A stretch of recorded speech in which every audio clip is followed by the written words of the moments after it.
UP में BJP का बड़ा खेल, 6 से 7 सीटों पर जीत रही है बीजेपी। वहीं समाजवादी पार्टी को मिल रही है बुरी तरीके से हार। क्या है पूरी खबर, चलिए आपको इस रिपोर्ट के जरिए समझाते हैं।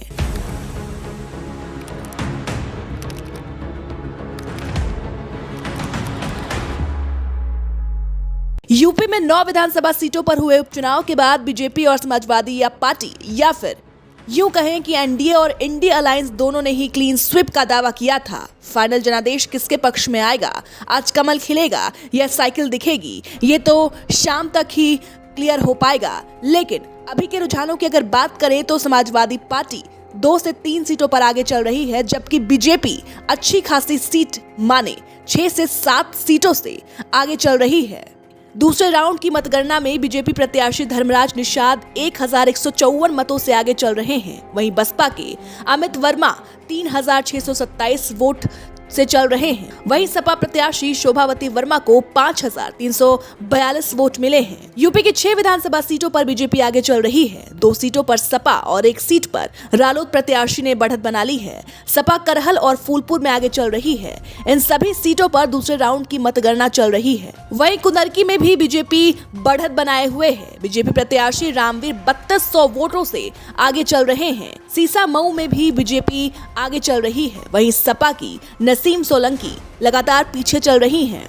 गाजियाबाद में भी बीजेपी प्रत्याशी संजीव शर्मा को पहले राउंड में 3065 वोट मिले हैं। वहीं समाजवादी पार्टी के प्रत्याशी लगातार पीछे चल रहे हैं। 560 वोट सपा गठबंधन प्रत्याशी सिंह राज जाटव को मिले हैं। लगातार वो पीछे चल रहे हैं।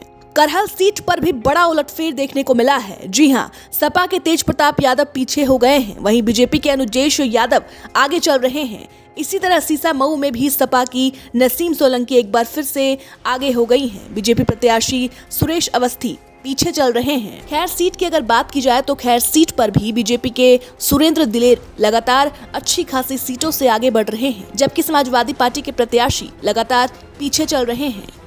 शाम तक नतीजे सामने हैं, लेकिन जिस तरीके से बीजेपी ने इस बार के उपचुनाव में ताकत झोंकी है, जिस तरीके से बड़ा खेल किया है, उससे तो यही लग रहा है कि समाजवादी पार्टी इस बार पीछे चलने वाली है, जबकि बीजेपी 6 से 7 सीटों पर जीत सकती है। जिस तरीके से सीएम योगी आदित्यनाथ ने हर सीट पर अपनी कमान संभाली थी, उससे तो अब यही लग रहा है कि सीएम योगी का जादू एक बार फिर से उत्तर प्रदेश के इन 9 सीटों पर चलने वाला है। फिलहाल अभी की अगर बात करें, अभी 10 बजे तक की बात करें तो 10 बजे तक बीजेपी 6 से 7 सीटों पर आगे चल रही है, जबकि समाजवादी पार्टी 2 सीटों पर आगे चल रही है। वहीं आरएलडी को 1 सीट मिलती दिख रही है। फिलहाल इस पूरी रिपोर्ट पर आपकी क्या राय है, हमें कमेंट कर जरूर बताएं।